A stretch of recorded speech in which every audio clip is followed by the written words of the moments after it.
जय भीम, मी राणी. स्वागत आहे तुमच्या मिनी ब्लॉगमध्ये. तर आज मी माझ्या आरवीसाठी बनवते बनाना ज्यूस. तर दुपारी आयुषचे पप्पा केळी घेऊन आले होते, तर मुलांनी खाल्ली. 1-2 केळी माझ्या आयुषने पण खाल्ली आणि झोपून गेलेला आहे. आता म्हटलं आरवीसाठी बनाना ज्यूस बनवून देते. चला आता केळी मी बाहेर, हो तुझ्यासाठी पण बाहेर ठेवले होते केळी मी, पण माझ्या स्वरांशने फ्रीजला केळी ठेवून दिलेली आहे. चला आता ती केळी काढून घेते. आरवी पेणार ना? पेणार ना? आवडतो ना तुला बनाना ज्यूस? 3 केळीचं बनवणार आहे मी. घरच्या भांड्यात हे 2 पिशव्या दुधाच्या टाकून देते. 3 केळी आहेत ना, यासाठी दूध 2 घेतले आहेत. आरवीसाठी बनवते म्हणजे आरवी येणार नाही असं होणारच नाही. ती 2-3 वेळेस आली, मम्मी केव्हा बनणार असं जास्त मुलांचं काही नवीन बनवायला घेतलं की. आता ही केळी बारीक कट करून याच्यात टाकून देते दुधात. माझ्या आयुष झोपलेला आहे ना, म्हणून इतकी शांतता आहे ना, तर खूपच जास्त मस्ती करत असतो तो.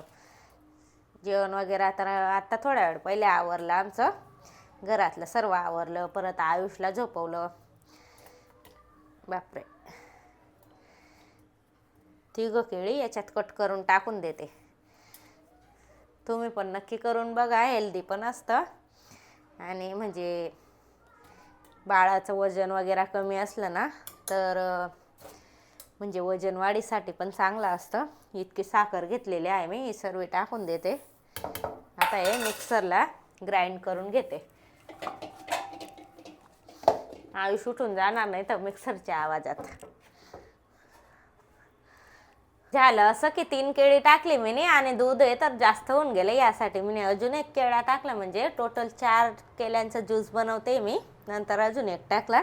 आता हे पण अजून 1 वेळेस चांगलं फिरवून घेते मिक्सरला, केळी बारीक होते तोपर्यंत.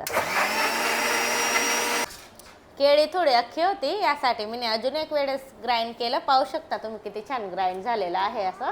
आता सर्वात पहिले आरवीला आणि स्वरांशला देऊन देते. चला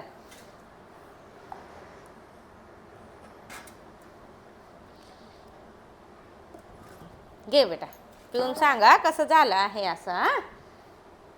तुम्ही पण म्हणजे तुमच्या घरात लहान मुलं असतील तर नक्की करून बघा. छान असतं, पौष्टिक पण असतं. छान आहे.